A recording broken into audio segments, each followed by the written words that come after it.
Well, hello, everyone.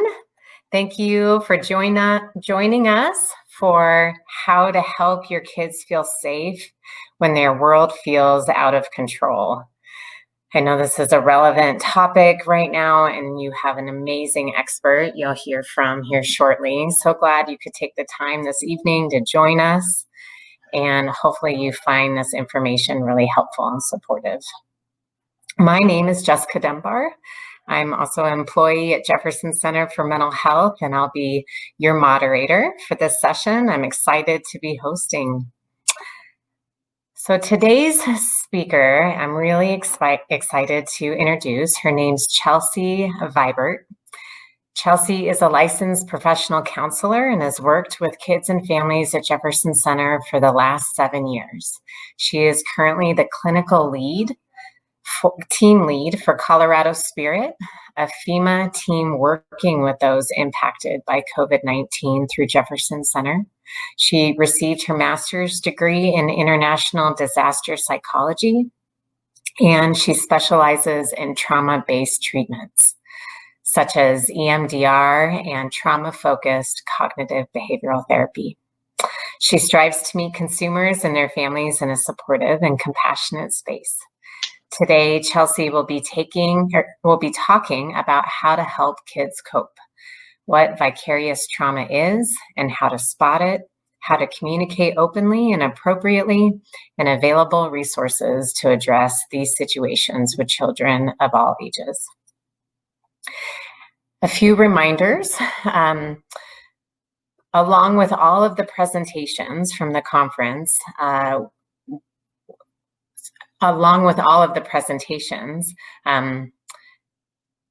there are these, live sessions tonight, but you can also access them on demand after this session for the next 30 days. So if you have extra space in the next month in your day, there are other topics that are really of interest to you, know that those will be easily accessible.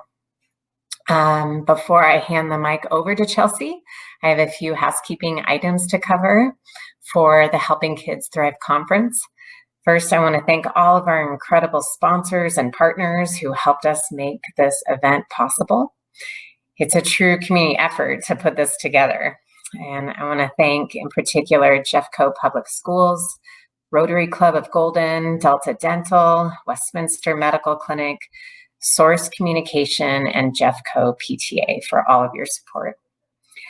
Next, we would love to hear from you during today's presentation. People will be muted just to prevent background noise, but we really want this to be as interactive as possible. And to make that happen, please use the Q&A tab, which is on your screen on the upper right-hand side.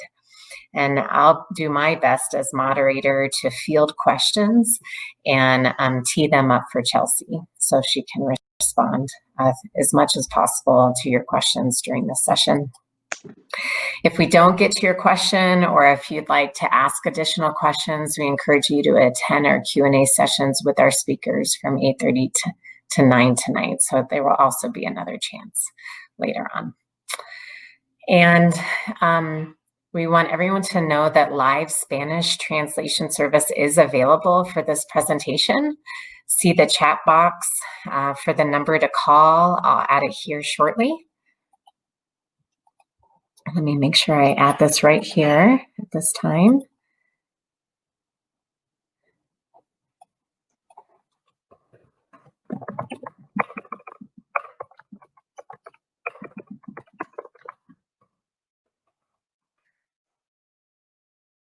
And if you're experiencing any technical difficulties, please email us at webmaster@jcmh.org, and we will do our best to help resolve any issues that come up for you.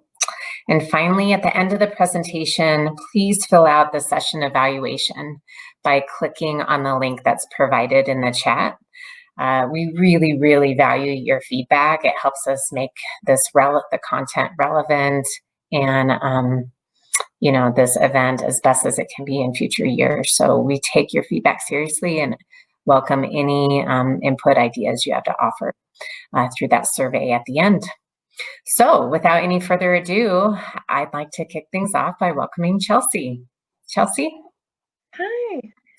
I feel like I'm toggling between either loving that I can't see everyone's faces, so this feels very relaxed and nonchalant, and also sad that I can't see everyone. So please, like she had said, feel free at any time to hop in and contribute. I would love first to start with a few questions. I would love to hear from people what the children in your household look like. So how old they are, how many you have, just to get an idea, to make sure that. And just to be clear, should we put this in the chat, or do you want it to be in the Q&A? That's a great question. I can type it into the Q&A section. Okay.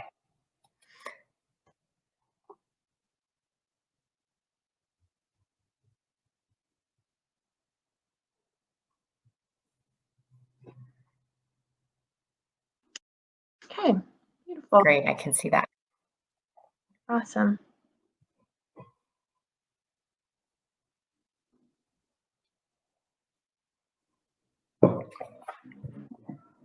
Just to help give me an idea, I'm gonna, part of this presentation, I broke kids down into a little bit for ages, but a lot of it will sort of be a general overview. So I'd love to just get an idea what we have going on.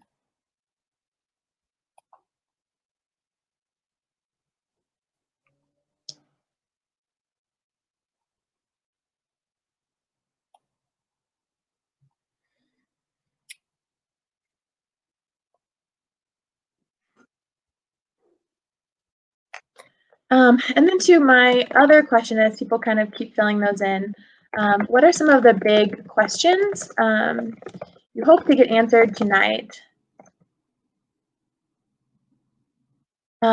Just that idea too of wanting to make sure that if you guys have a burning question that I know isn't going to be answered in the presentation, I want to make sure that I can squeeze it in and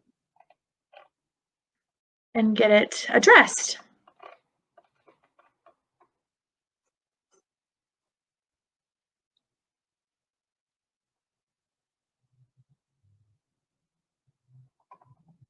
And if you don't have any, and if it's just sort of this topic that you feel interested in, that's great too. All of that.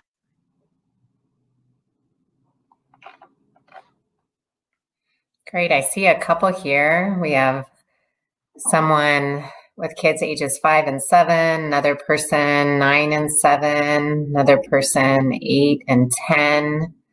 So some middle ages here. Mm-hmm. Great.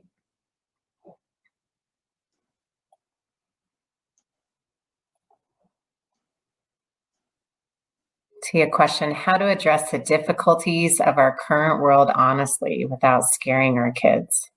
Mm-hmm. That's a great one. I will definitely be on, I spend a good amount of time on that.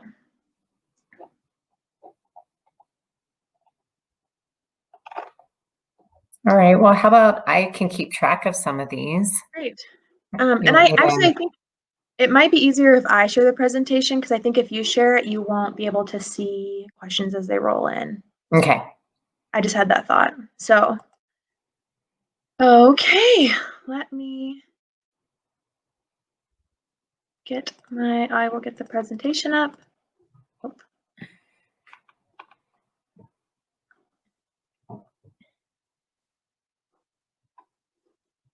Okay.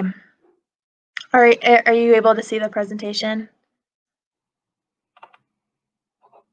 Not quite yet. Okay.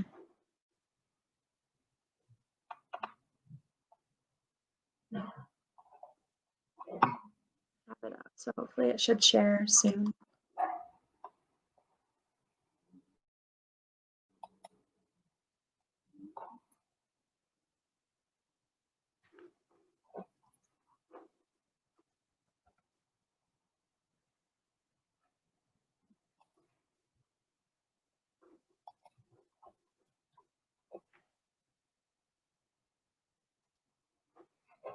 I see another question that came through here.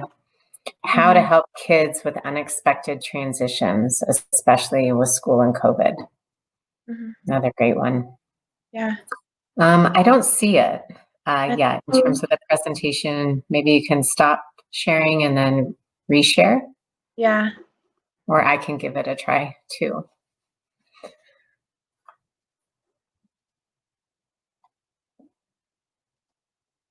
How about now?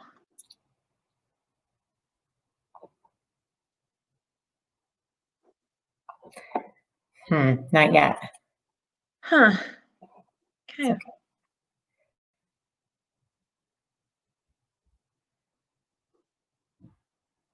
I can give it a shot. Okay. I can also give the presentation without the presentation. Most of it is just me talking. Yeah. So if we can't get it up, that's okay too.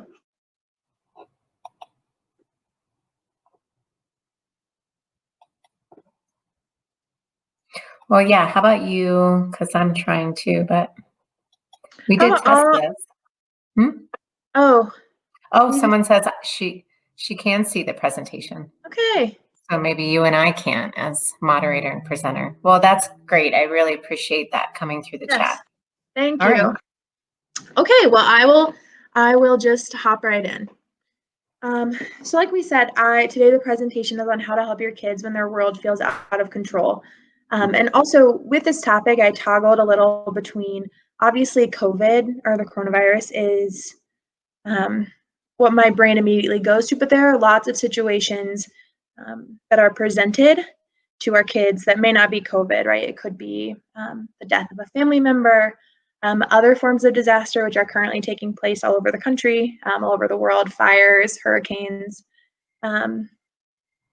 or even things that are closer to home, right? Divorce, separation, things like that. So I tried to toggle, but I will say that there's a lot of, I use COVID a lot in my example sentences. So, but all of these things really translate well into other topics as they come up.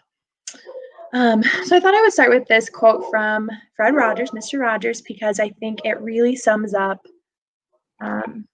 what I'm going to talk about tonight. And so I'll read it. It says, anything that's human is mentionable. Anything that is mentionable can be more manageable. When we can talk about our feelings, they become less overwhelming, less upsetting, and less scary. The people we trust with that important talk can help us know that we are not alone. And I think it's so important as caregivers to know that we get to be those people that are trusted with important conversations. And I love that everyone is here tonight to learn more about the best way to give it and some strategies and tools. So when we think about this topic, and as a therapist, these are also my goals for any child that steps into my office.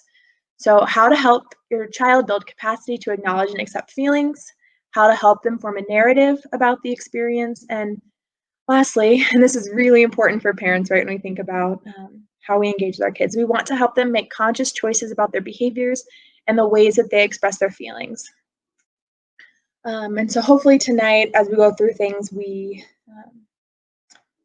touch on all of this a little bit, and we're able to explore ways as parents or caregivers we're able to help with that. So to start, especially when we think about the coronavirus, it's so important for me to bring up that it all starts with you as caregivers. So this is where we'll start talking about vicarious trauma and truly secondary traumatic stress. So you'll see the definition up there, the emotional distress that results when an individual hears firsthand about the trauma experiences of another. And so these are, right, we think of these in huge scales with physical, sexual abuse, neglect, but also it happens just from watching our kids go through a lot of stress. And so when we shift really and focus on secondary traumatic stress, it's when the demands seem to exceed the capacity to satisfy them, and that the standard for success is always shifting with high stakes and lots of emotional pressure. And I think with parenting, it's so true, right? There is no real standard for success in parenting. It's different based on your culture, based on your child, and these tasks have no end date for parents. The finish line is shifting, and you can't escape the task. And so I'll toggle real quick onto the same topic of parental burnout, which I think I want to focus most of our time on in terms of how parents are feeling. And I would love just like a hand raise in the chat for people who feel parental burnout. So it's this exhaustion syndrome characterized by the feeling of overwhelm, physical and emotional exhaustion. And then on top of that, it's this emotional distancing yourself from your child. And I know, so I have a 15-month-old, and there is this sense of being an ineffective parent that happens when you are given all of these tasks of working from home, of losing childcare, of on top of there's a pandemic. So feel free in the chat to like raise a hand, put up the, I don't know what the emojis they have as lectionary, but feel free. I think that's a really common thing. And it comes from this imbalance between the demands of parenting and the rewards. And we're told, right, when we become parents, like, oh, this is going to be the best time. Parenting is such a joyful adventure. And it is. There are moments, and I think, to my own 15-month-old, when he just recently learned that if he points to a picture in the book that I'll tell him what it is. And that just, I'm like, oh, he's a baby genius. I'm so lucky. And then it's bath time and I'm giving him his bath and he doesn't want me to pour water on his head and I am burned. It angers me to no end that I can't just put water on his head and he won't just rinse it out. And so there's this real toggle of, I'm supposed to love this, I'm a mom, and sometimes I don't love it. And that's really hard. So that's a huge contributor to parental burnout. Also having a child who's experiencing any emotional challenges or a child who is in any way neuroatypical, so any mental health concerns, any physical difficulties. I think there's also this piece for parents in today's culture of perfectionism, right? We want our kids to be speaking another language. They need to be in 2 or 3 extracurricular activities.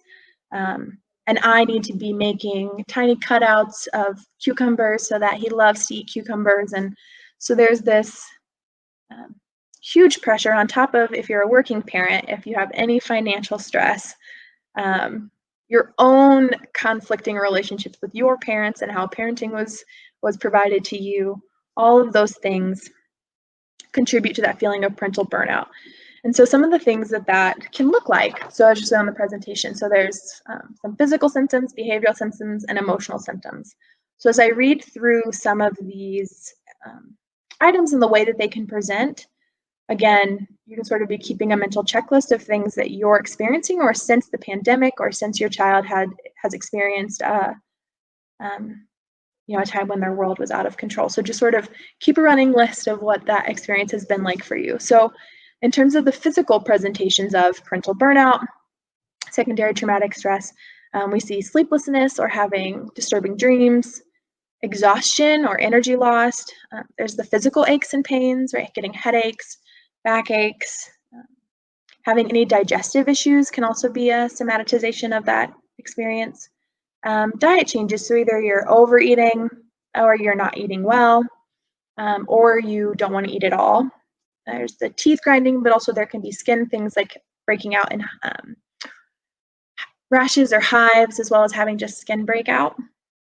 Then there's the behavioral things, so poor concentration, difficulty remembering, having indecision or second guessing yourself, which I think is a really common thing for parenting in general, right? It's hard to know if you're doing it well and you're doing it perfectly, as we all typically want to. The inability to embrace difficult topics. So again, thinking about COVID, avoiding talking about it, avoiding challenging conversations with your partner, minimizing the severity of the situation. So not only COVID or your child's trauma, but just your own experience, playing down what you're experiencing, not giving yourself enough time. The loss of fun. So maybe the things that you used to really enjoy just aren't lighting you up the same way. Procrastination, and I know that this is a really big one for me. It's sort of putting off all the cleaning I need to do or doing those dishes. Media binging, so just scrolling Facebook for hours, or Twitter, or Instagram, or if you're into it, TikTok. There's also some bigger issues, so looking at increased substance use, so feeling like you need a particular substance to get through the day, or you always have to end your night this way. compromised care of children. So you can't get to the point where you can make those meals. You can give them their bath, you can do the laundry. So the compromised care of children, and even I think at a higher level, it turns into the potential and danger for child abuse when you're really at your bottom end. So that behavioral symptom.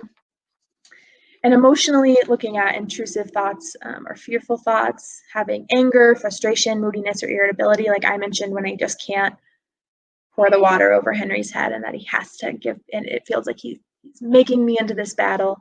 That having fear, anxiety, or panic, feeling detachment or emotional numbness, hypervigilance, thinking particularly about the coronavirus, being very fearful of where your kids go and what they do, and making sure we're extra washing our hands.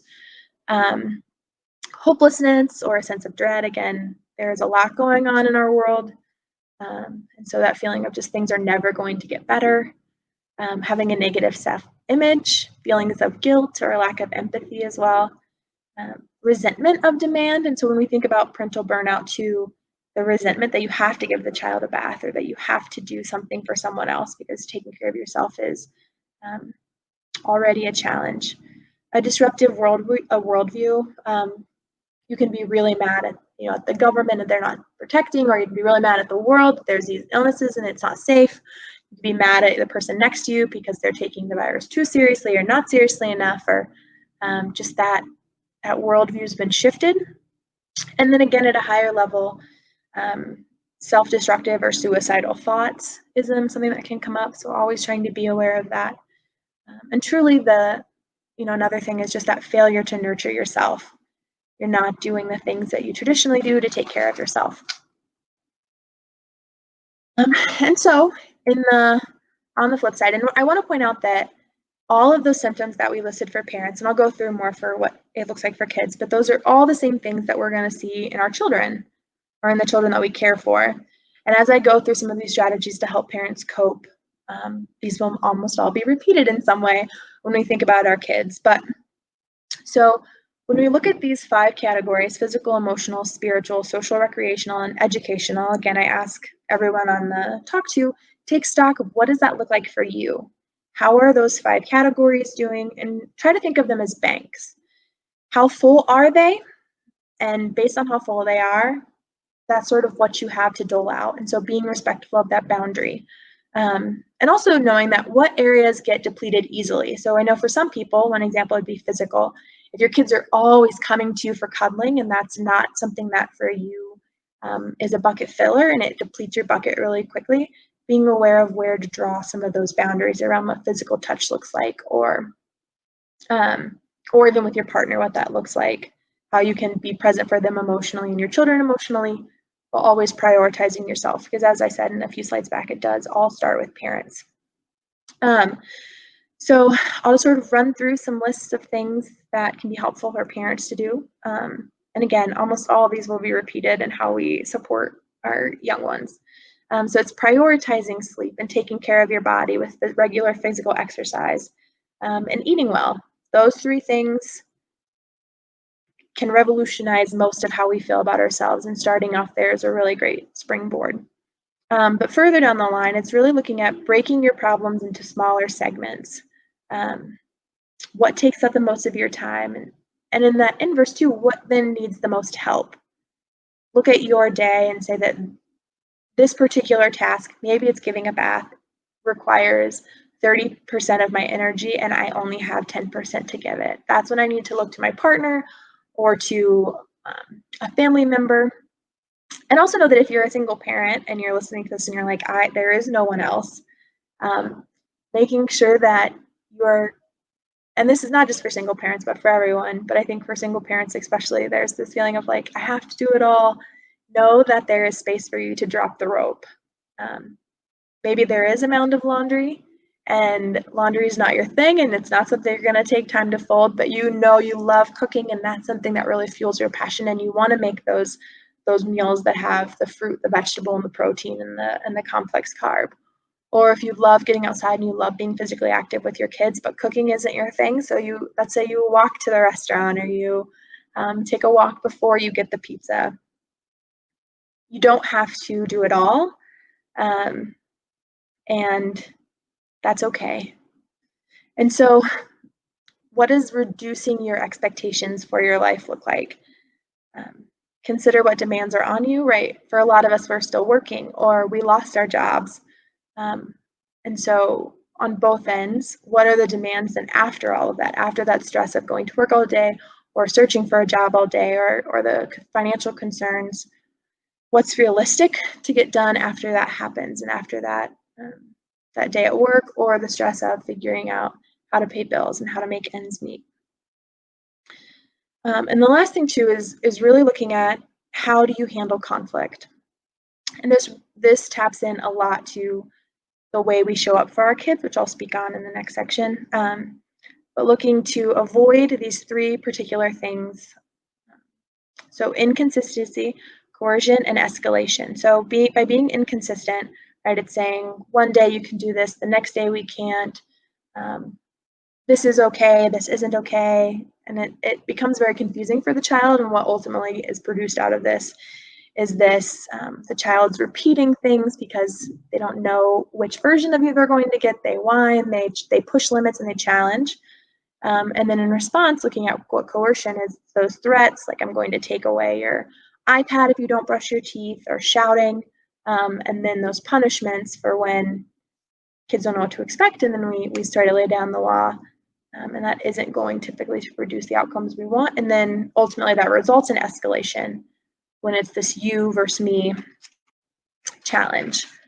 And so the last thing for this is really at the end of the day, if it is feeling overwhelming, know that there are supports for you, and you can always reach out to a therapist through Jefferson Center or through your insurance at work. But that's always a really great option. And so looking at how to help kids cope.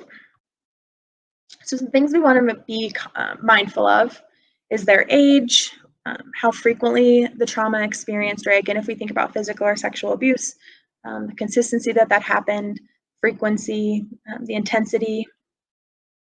And with the coronavirus, it's an interesting challenge, right? Because they had maybe that original trauma of like not being told right when Jefferson County, when we went out for spring break and we just never came back. And hearing we might come back, we're not, and then the fall, and then the summer, and so that's a really unique thing. And then as we've gone back to school, there may be stress and unique challenges for that and what it looks like for your family. And now the kids are back in school. There's if they're on the hybrid and they're the older age, the hybrid model looks like, and the littler ones, the distance that they have to keep and the way school has changed for them. And then also what kind of supports are in place for each child, as well as what sort of coping skills they already use. And so, again, in this general helping kids cope, I put some bullets, but again, there's a lot more that we can do to help our kids cope. And so first is to not expect any one type of coping. I'm a talker. And so when I've had a stressful day, I jabber. I talk to anyone who will listen. I'm like telling my Uber driver about it. I call my mom. I journal. That's just sort of the way that I've adapted to the stress I've experienced. But for our children, some of them will have those behavioral outbursts. Some of them will shut down. Some of them won't really have a lot of challenges at all, and they'll just sort of continue on with life as it was. Some kids are talkative. Some kids are quiet. So be aware that anything is really pretty normal, especially for children and how they cope. So don't expect one type of thing to sort of be on your lap, and don't expect every day of coping to look the same either.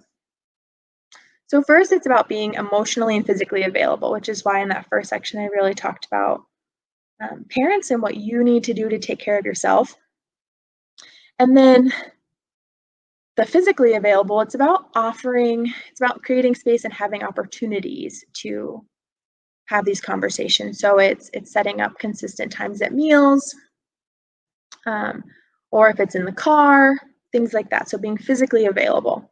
Of course, listening and validating feelings. So when thinking about the way our kids are presenting when they're in trauma, or when they're stressed, or when they're overwhelmed, Something I encourage all parents to do is to offer a sympathetic narrative for what's going on for your child. So as a parent, it's connecting this trigger event, right? If it's they have to put their mask on to go to school, or they hear that their friends are out doing something and they don't get to. So connect that trigger to the interpretation or the meaning for your child, right? So maybe it's fear or disappointment or anger.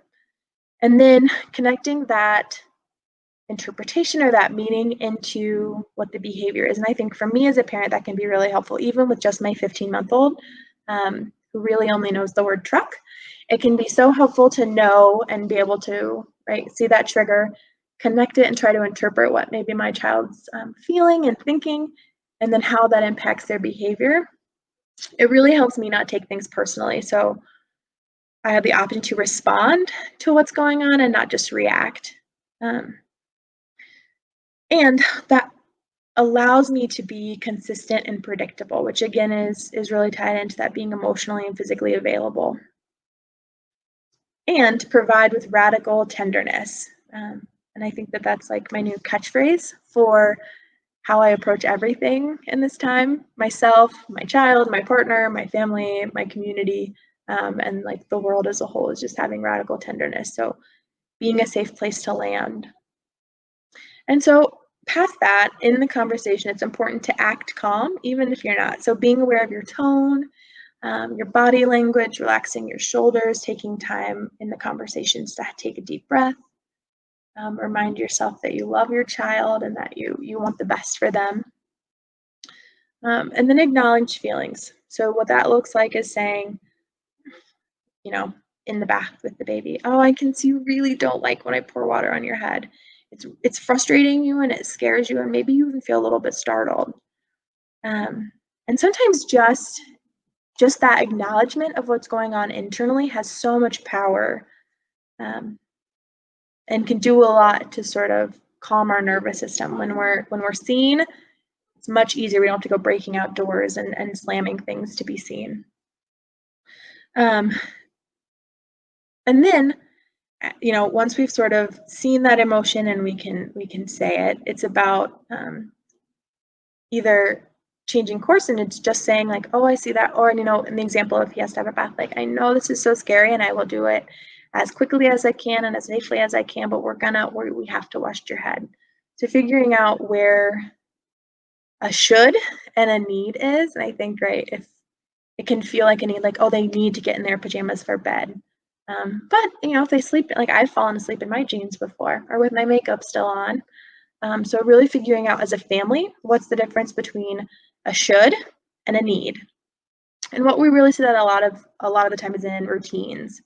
So I really encourage to keep routines around bedtimes, meals, and then having time for play. It doesn't have to be structured play. It can just free play with their toys, but being consistent in routines, right? When we talk about that question of like, you know, there's this mess around coming back to school. And, you know, as parents, there's not a lot that we can control once our child goes to school. What we can control is sort of what their structure looks like when they're at home.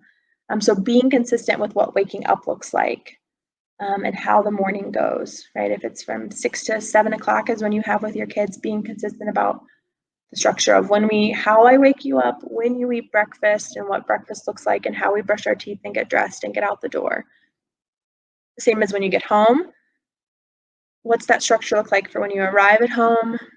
That in between time, right? Maybe dinner and teeth brushing and homework, and then what the bedtime routine looks like. While also allowing the freedom of play, and if that structure is you just kids have an hour to play, then that's really great. Because we want to help kids enjoy themselves, especially during the coronavirus. And these are challenges that I won't be able to speak to individually as a family because they're choices that you'll have to make with your with everyone's health and what your comfort level are things. But always try to find ways to use kids' nervous energy, and that goes for parents as well, right? If it's being creative and how they find new hobbies, if they get into Lego building, or if if Minecraft has become the thing, setting up some structured play around when Minecraft is used. Welcome those hobbies and welcome those distractions and find ways that you guys can team up to tackle new challenges and new opportunities together with play, finding new creative ways to connect with others. So that's I think they're calling them pandemic pods, where, Susie and Timmy come together with Sally and Sam, and you both as two families have felt like you've taken similar precautions, and kids can bundle that way.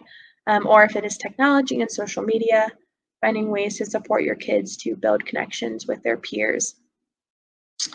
And ultimately, we want to allow our kids as much control as possible. And I think this is important for adults as well. Things are chaotic, and there's so much happening to us as grown-ups and to our little ones as children that are totally out of our control. And I imagine that, I know for me, when that happens, I tend to rebel and I push back, and I don't want to do the things that I have to do because I didn't have a say in the assignments or what's expected of me. And our kids are the exact same way.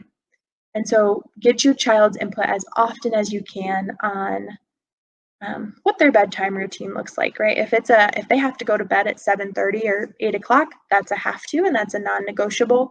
But if they'd like to read a book first, or they want to take their bath earlier in the night or later in the night, or they just want to brush their teeth in the bath, finding ways for them to contribute to the structure of their life can be so powerful in making them feel like they're in control, which really, when we think about coronavirus, but also other traumas and disasters, and that is challenging for kids to feel so out of control and sort of like they're just drifting along. So that power and control is huge.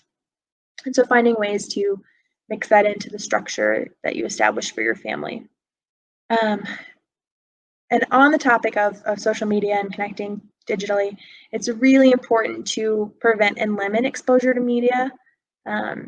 I'm sure that everyone is aware, like the media can sensationalize things, and they tell, when you think about all that's going on in our country, it's not just the coronavirus.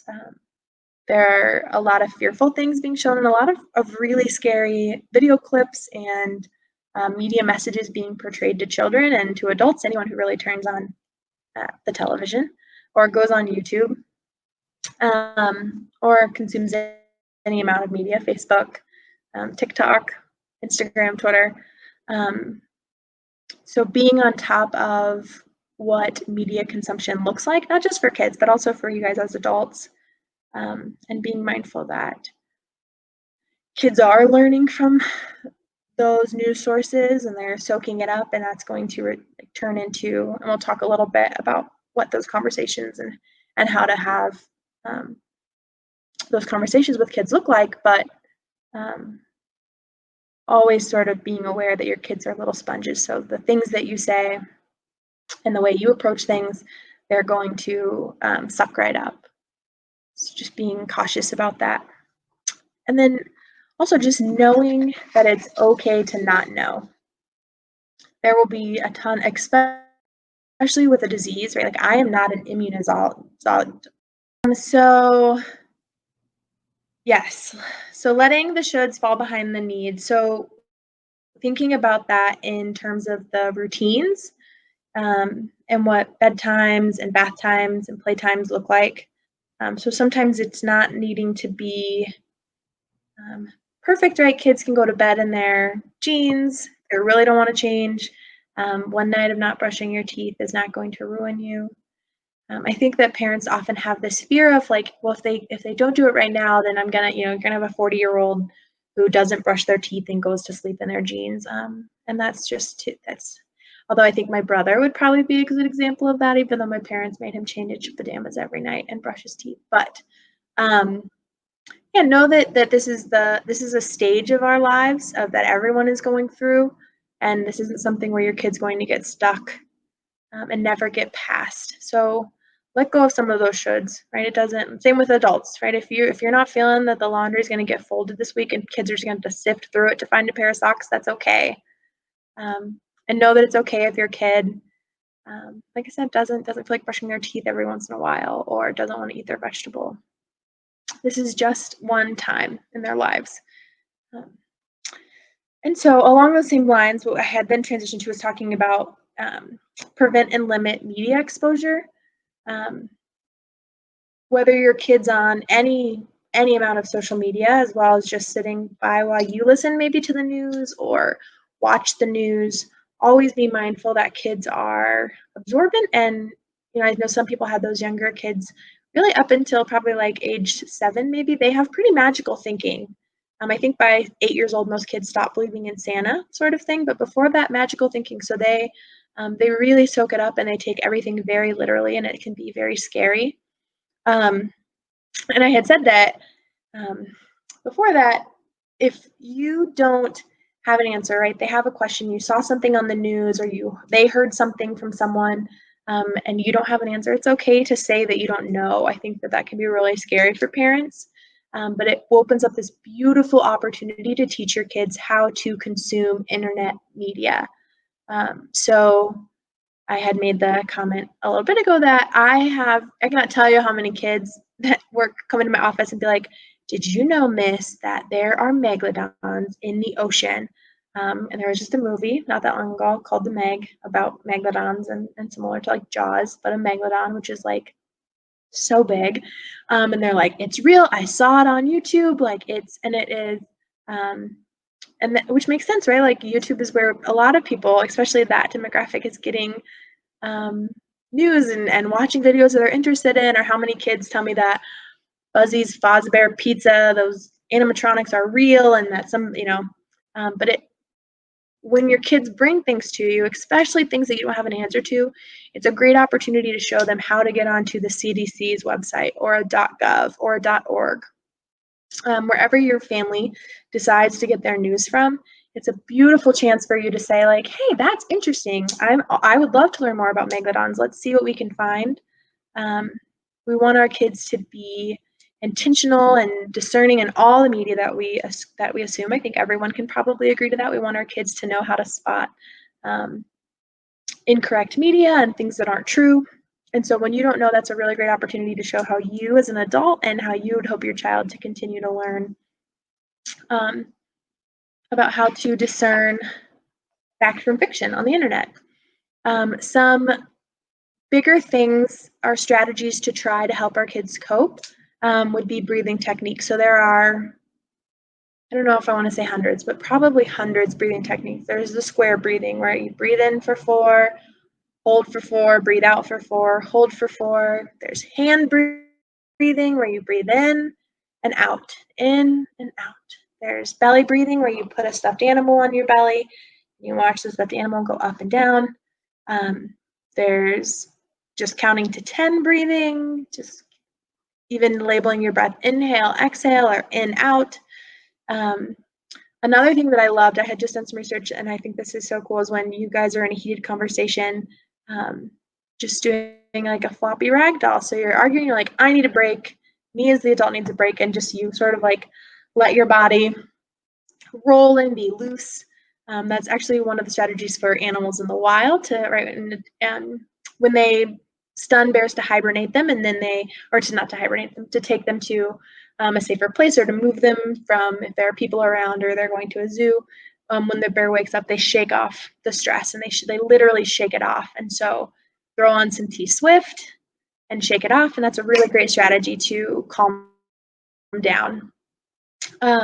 Another one that I love for little ones is that pretend you're your favorite animal and show me how they take a nap. Pretend that you're a sleeping tiger or a sleeping elephant, or show me how a giraffe sleeps. Anything for them to sort of be aware of their body positioning and their breathing are really powerful. Also, those creative expressions, so art, drama, dance, get involved with those TikTok videos, which I'm sure as parents you just would love to do. But finding ways for them to have creative outlets. You'll even see it with me. I'm playing with my silly putty as I talk. It's a strategy that I really like to use, is keep my hands busy. And then to the things that are identical to what we expect for adults, right? Get good sleep. So having those strong sleep schedules and being consistent, thinking of some of the people who posted about how old their kids are, right? They should probably be getting 10-ish hours of sleep. And you obviously know your child. So figuring out, doing the math, right? If they have to get up at 7, then they need to be asleep at 9, I think. So sitting down and kind of coming up with what that sleep looks like, wanting them to have regular exercise, especially as PE and recess look different in schools, and for older kids, if they don't even have recess, just what PE looks like, and that it's very different this year. So think about how can we get outside, right? We don't have a lot of summer left and fall has come, but being intentional about getting your kids outside, that fresh air, their fingers in the dirt, those are all really powerful things that don't necessarily have to be done in a group if that's not something your family's comfortable doing at this time. Get to the park really early in the morning. And that can, nobody's getting up that or nobody's going to the park at 9. So that's a really great chance to get outside. And then being mindful of what your kids are putting into their bodies. And so while I firmly advocate that if pizza is what you as a grown-up need to serve your family, that's great. It's not, you can throw in a bag of one of those pre-made salads at King Soopers, or get some. The baby, again, I have a 15-month-old. He loves canned carrots, and if my husband and I eat pizza and we're like, oh man, the baby's just gonna have pizza, canned carrots, he prefers to fresh sauteed and garlic butter carrots. So canned carrots all day.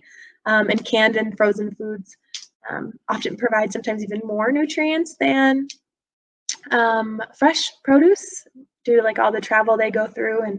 And so just being mindful of what your kids are eating and keeping an eye on what you are eating and taking care of yourself and how you model healthy habits. And then something else is figuring out a regulatory activity that's just great for the two of you. So it could be reading a particular book together, or doing a certain yoga video. I love Yoga with Adrienne. She's on YouTube and has probably hundreds of videos. There's also there's kids yoga videos, but it also could be if they've had a long day and they've come home, right? As adults, we're told do the bubble bath, paint your nails. Kids also love that, and so if you can, make them a bubble bath or drop one of those fizzy bubble things, I can't even think of what they're called, into the bath. Do that. Go on a walk. Figure out how to help your kids sort of establish and build those coping skills that they'll carry on to when they graduate high school and they move out. Fingers crossed, they move out and they go off into college or trade school or into the workforce. Things that you would love to hear that they're doing to take care of themselves. You can start those rituals and routines now. And so this is just some general signs and symptoms, and I won't read through them because we will hop into that a little bit more, but I do want to spend a little bit of time on this slide, and this is when we need to stop and refer to a professional. So all of these symptoms that we see here, those could also be things that you maybe want to find extra emotional, behavioral, mental health supports for your child. There's also medication as options. And so these are great things to watch for, but these are also really common things that happen after a disaster, like COVID, or again, even specific traumas like physical or sexual abuse, neglect, death, divorce, big moves, big tests. All of these things are something that come up. So obviously keep an eye out for these things, but these things specifically, I would strongly encourage whether you are experiencing them or if your child is experiencing them, to seek help again at Jefferson Center or at a provider through your insurance or your work, wherever you choose to seek mental health support. But any suicidal thoughts, homicidal thoughts, any acts of self-harm, anything where the child is seeing something or hearing something that's not there, feeling paranoid, having panic attacks, substance use or abuse, again, for you as an adult, or if you're something you're seeing with your little ones. And then that last thing is day-to-day functioning going down. So that's maybe not that they don't want to take a bath, but that if you as an adult, you can't get yourself out of bed to brush your teeth or take a bath. And same for your kids. They're not brushing their hair. They're not changing their clothes ever. And it's not just that. Right, I think a lot of kids, if they didn't have to brush their teeth, they probably wouldn't. But it's that they can't get out of bed. They're not moving in the way that they were. They're not eating in a way that's sustaining their body. And same for adults, right? If we, I think you see a lot of the commercials for medication for depression, and in those videos, right, it shows someone who isn't eating or not getting out of bed, or they're removing themselves from maybe the life that they used to enjoy. So I would say all of these things are sort of a stop and get some help in a more formal way. So on here, I broke things down by age. So kids age 0 to 2, I wouldn't expect to see huge reaction changes, although there are, just because they don't have quite the same understanding of experiences. While at the same time, right, if 0 to 2-year-olds have severe abuse or neglect, there will be things that show up that are concerning, right? Like not crying constantly or not crying at all, not eating, those sorts of things. But truly, they're not going to have the kind of reactions that we look for, as we'll see with the older kids. But some things that can happen are things that are helpful to do with kids age 0 to 2. Use a soothing voice, which really kind of taps into acting calm. Respond to the baby consistently. So hearing those cries and showing up and being a positive presence. Again, when we think about how parental burnout shows up, especially for 0 to 2, right, you're sleep deprived. If your baby's colicky, or they're strong-willed and have lots of opinions, even at such a little age, it can be hard. It can be hard to get up out of bed. It can be hard to respond to the things that they need. But during this time and during disasters or traumas, those are really important things. So for kids aged 2 to 5, some of the reactions that we expect to see that are common, right? There's some things that your kid may do none of these things, but they may do other things, and that also is likely normal. Talk to a professional if you feel like it's outside of normal, but some of these things I think that I want to talk about are talking and playing through the trauma. So I think that it can be concerning for a parent, right, if you see in your child's play, especially with physical or sexual abuse, that they're sort of playing things out and they're repeating things and they sort of get on a loop. For children, play is their work. Play is the most important thing our kids do with pretty much any amount of their time. It's how they learn social skills, they practice social skills, they practice language. I mean, play is magical for even up to grown-ups, but it's magical for everyone, especially children.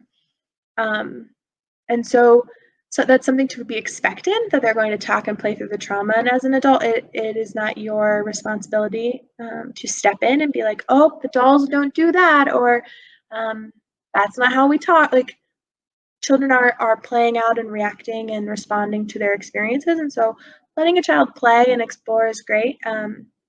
Obviously, if there's any concern for physical harm, that's a great time to step in and establish that boundary. But for the most part, play is beautiful.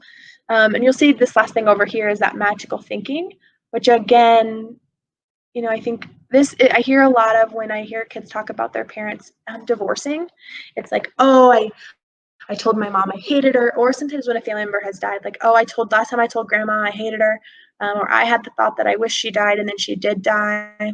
Kids take on a lot of responsibility. They haven't quite grasped what kind of things they control and what they don't control, and so know that that's something to expect, and that's again really normal. And as an adult, you can set those boundaries of what kids are responsible for and what they're not responsible for. So kids this age, how to help. Something I want to focus on here, again, avoiding the news, the media, and then at the same time being mindful of your words. So if you talk about things in a negative way, I mean, your kids, I'm sure all of you are aware of this, any kids you spend time with, they are soaking up your mannerisms. The way you say something, your tone, your inflection, your accents, they're kind of soaking all of it up, and they're going to be repeating it and internalizing it. So be mindful of your words, not just about the coronavirus or their trauma, but also about them. So when I think about, right, a kid spills some milk, it's so easy. And again, right, or even if I use my bath example with my baby, I can be like, oh, Henry, why are you being so difficult? Like, you're driving me crazy. Versus, right, he barely has any language. Like I said, I think truck is like the thing we've mastered. but that internalization of like, oh, that's who I am and that's who my mother sees me as, where I could say like, oh, I know getting water splashed on our face is so scary, but it's something we have to do because we have to wash the soap out. So I'm gonna go ahead and lay you down. And I also want to say that I probably only say it that nice way, like not enough of the time. So that's, drop the shoulds and go with the needs. And sometimes if it's just you need to not say anything at all, that's okay too. Um, Again, I think the encouraging feeling sharing and encourage storytelling around trauma is really important. Again, these kids need to play it out and they need to, we can kind of think about it as like memory integration. They need to know where to sort it in their filing cabinets. It makes me think of an episode of SpongeBob when he like goes into his brain and there's filing cabinets and things are on fire. And our kids need to know where to store them. And if they're able to tell the story, like, oh, yep, your kid's like, oh, I'm so scared. Like, yeah, grandma died, and then the ambulance came and they took the body, and then we went to the funeral home, and then we saw grandma, and then we buried grandma, and now it's sad when she's not here. So encouraging those storytellings while using a child-friendly language. Kids age 6 to 11. So at this age, they can't comprehend cause and effect quite the way an adult does. Um, and they're unable to understand how their actions affect their health. And this is like, right, prime brush your teeth battles and take a bath battles. It's a hard thing to understand, and it's just sort of that frustration. So you'll see a lot of that anger, anxiety, moodiness. This one I think is interesting. We talked about that everything is kind of normal. Either they can be in the space of like denial, they don't want to talk about it, or they have loads of questions, lots of trying to like gather all the information and understand. Academic issues, obviously, as these kids are school age, so that can become challenging, as well as withdrawing and what that looks like. Some ways to help kids this age, again, you'll see the limit media, allow for power and choices. All reactions are normal. For this age, knowledge is empowering. So when thinking about how we communicate with kids at this age, so we want to answer briefly, but also honestly. And I'll talk a little bit more about how some communication strategies and what that can look like. But this age of kids, like I said, they're not quite at an adult level of understanding. So too much detail can be really overwhelming. So being brief. And I love at this age, and really even at the younger age, is to spend family time checking in. And again, I'll talk about this a little bit more, but wanting to start establishing those rituals and procedures for how you check in, and what it looks like. If it's that you have a piece of paper and you write your daily question, and your kids can walk by and answer. Some kids get in the car and they just jabber, jabber, jabber. Some kids get in the car and they just want to read their book. You know your child best. So coming up with those strategies is something that you'll know what's going to work well for your family. And then this other one of reassuring child about safety and protocols. So this is thinking about COVID. These are the things that we do to stay safe, and this is why we do them. And then sort of letting them come up with questions. The 12 to 18, and I know this is for people who have had children who've been in this age range, this is a pretty big age range where they're changing a lot physically, but at the same time, cognitively, they're able to sort of handle a more grown-up definition, and their questions might be more complex. But what we're seeing here too is really something that changes is those risky behaviors, and the suicide and self-harm risks definitely go up. And so risky behaviors can, again, same for adults, be substance use, risky sexual behaviors, that self-harm, those sort of things. Yeah. And really too, all these reactions, right, watching media consumption, coming up with check-ins, all of those things carry over to this age as well. I love the idea of continuing physical touch as kids get older.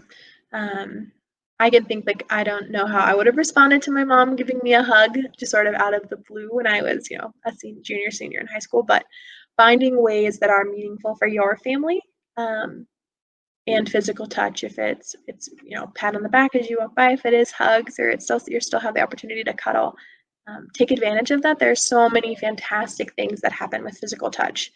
Um, so keeping up with that as you can. And then this one right here, allow them to help out. I think this one is important, right? Again, when we think about the younger kids, helping them establish their routine. But at 12 to 18, they are able to make more of a community impact.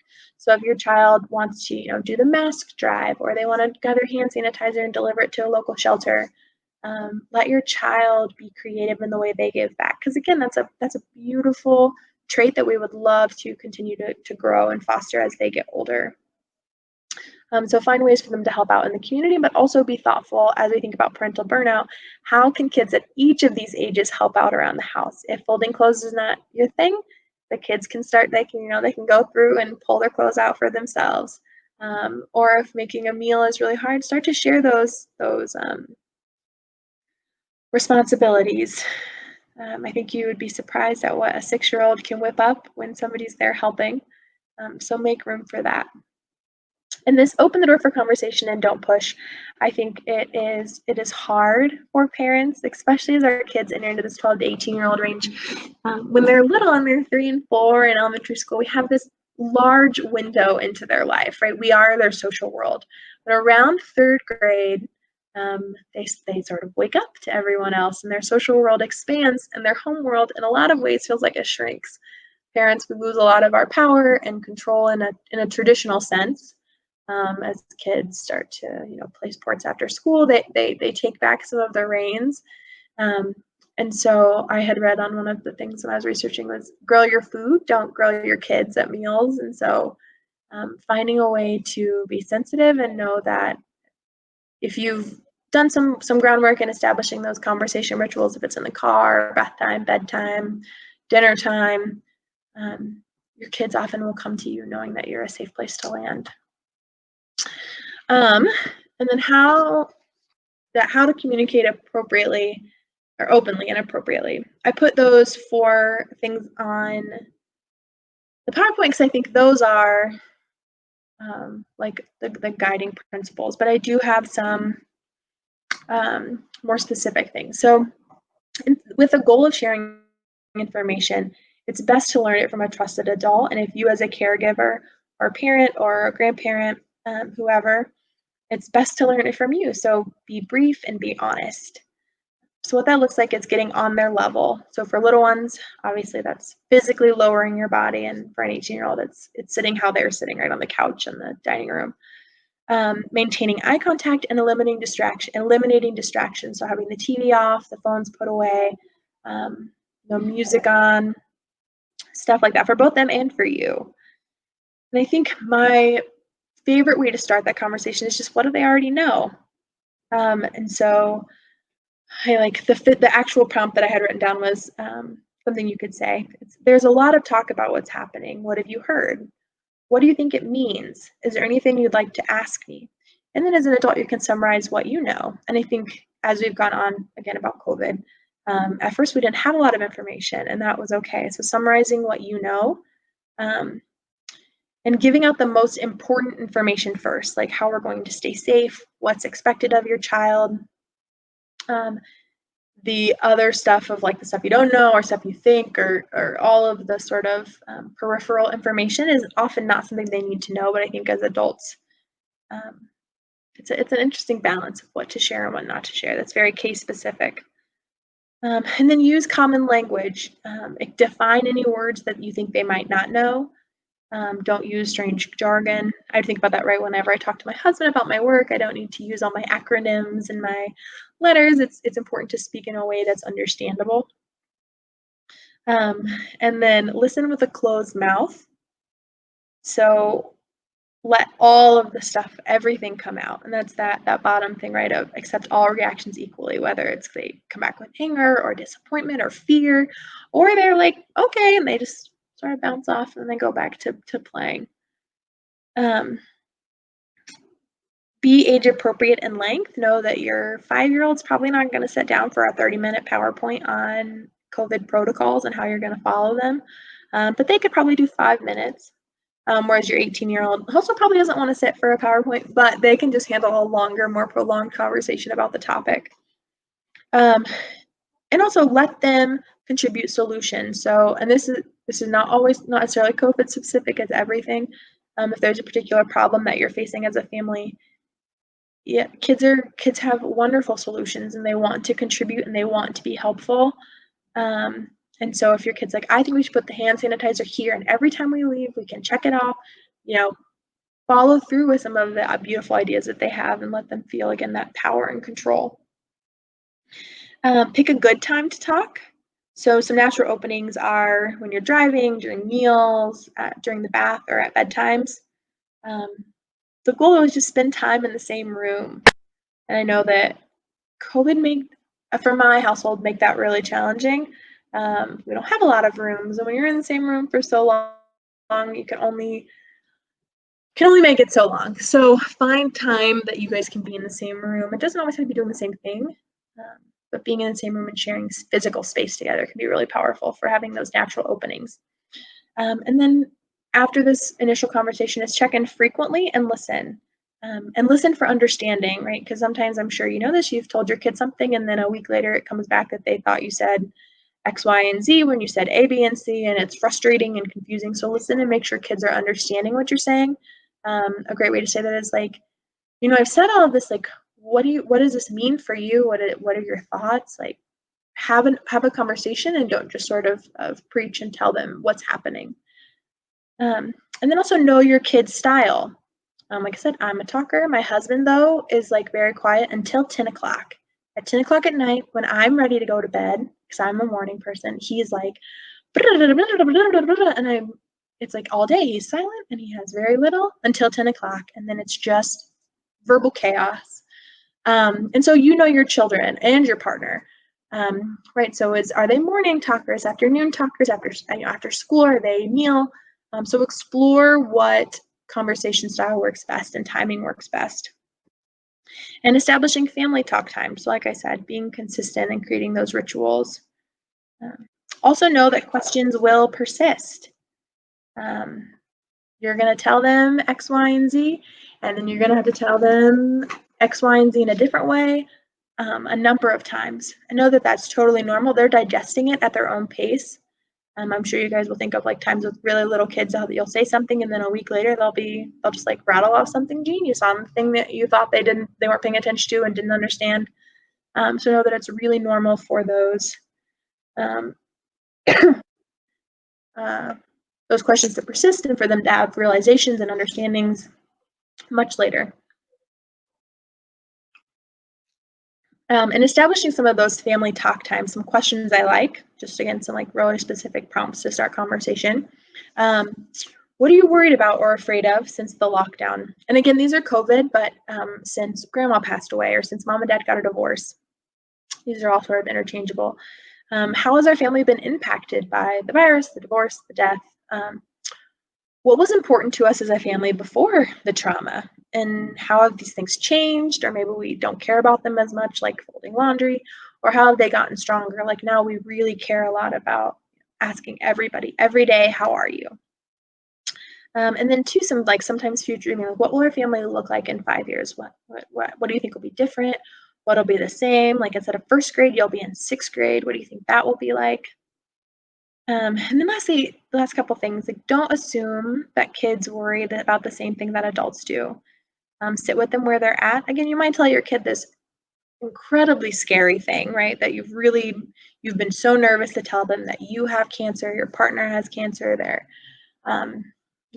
anything is possible, and your kid might just take it and roll with it and be resilient in that moment. And it may come up later and it may never come up and everything may feel very calm to them, and that's beautiful too. And your child may have a huge reaction when you tell them you're going to get a puppy, and they may like not want to, and they like changes their whole worldview and they can't handle it and they needed more prep. Know that all reactions are normal and don't try to change them and let them bring what they bring. it's coming from somewhere, and you have this beautiful opportunity that they chose to share with you, to connect with them and listen to them and hear from them and respond to all their concerns. And lastly, if you can't normalize the event, you can normalize their reaction, and that can be so powerful, to know that they're not wrong or crazy or any other adjective, that this is just sort of, this is what happens. And so available resources specific, these are all things, again, with any of those mental health concerns that are larger for yourself, for your child. Colorado Crisis Service has walk-in centers all over the metro, and in Jefferson County we have one right off of like 70 and I think it's Wadsworth.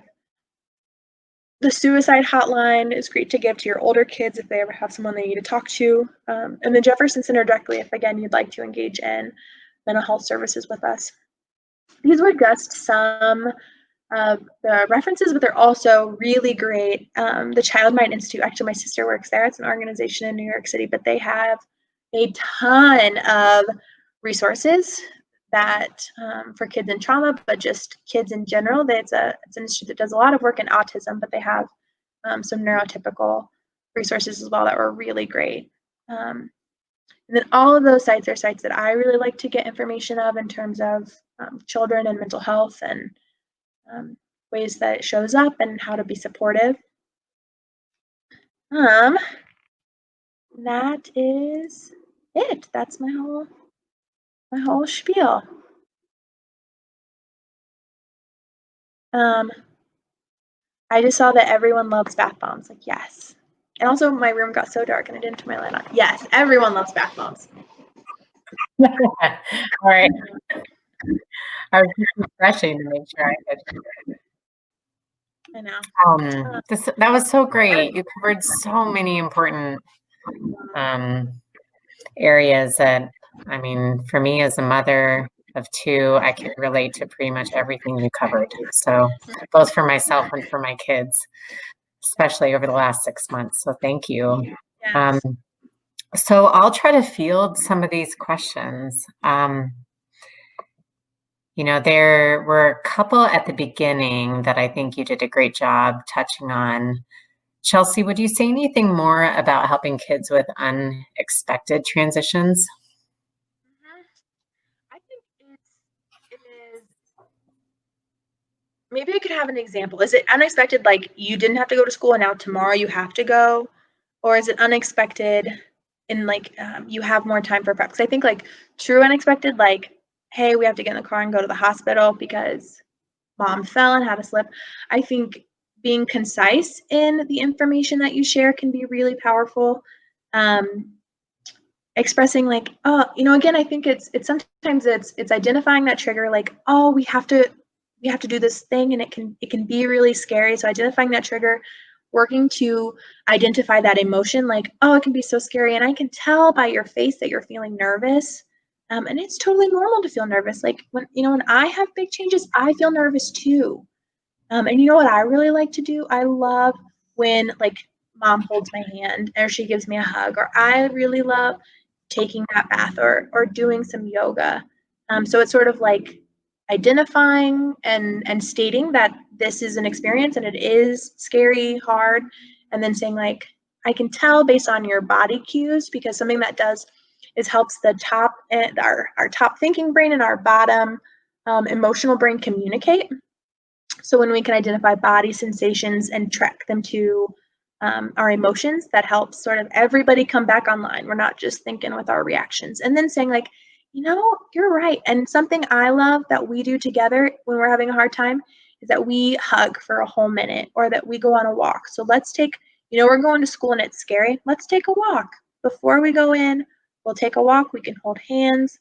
Let's do this thing for our family. Something I love that I read was you and your kids sitting down and coming up with like, what are your 3 best things when you're having a hard time? What can I remind you of that you are like, I love that you are kind. And if your kid's like, yeah, I'm really friendly, and that's what I want you to remind me of. And then when they're having a hard time, be like, you are so kind and powerful, and being kind is your superpower, or being smart is a super, so doing some pre-work. And if you can build these structures in now, you can use them as surprises come up. If your child knows these things about themselves and know these strategies they like, you can employ them you can deploy them anytime. Great. Those are great tips.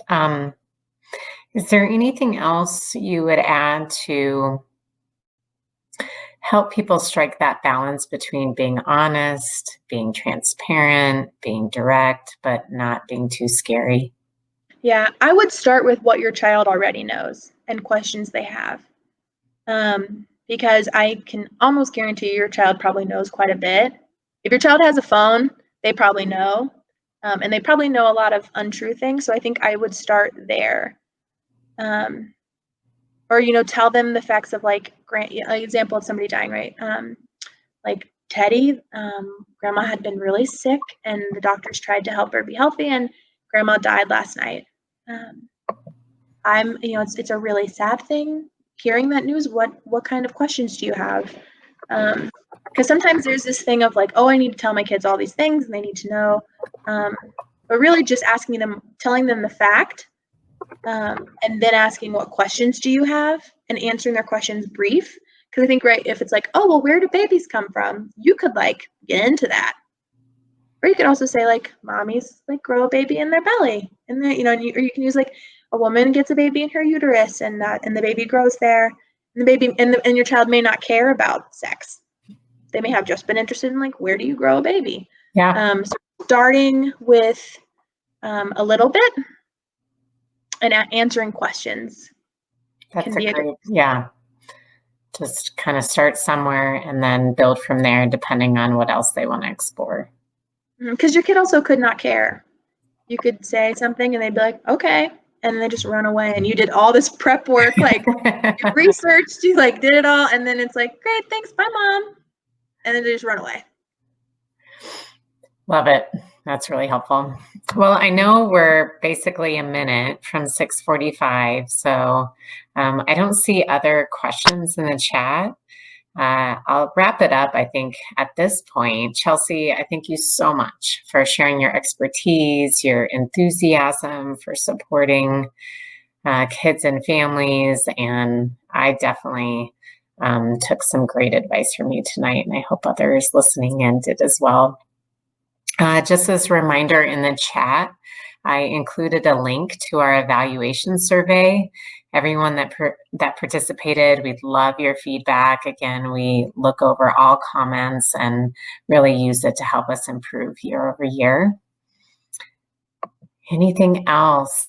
I want to make sure everyone, if you haven't seen the expo hall, on the virtual conference main website, please go there and you can connect with a lot of community partners throughout Jeffco and look at some of those other resources that Chelsea briefly touched on, but we've tried to create a whole resource space for people to learn there depending on more of what they need.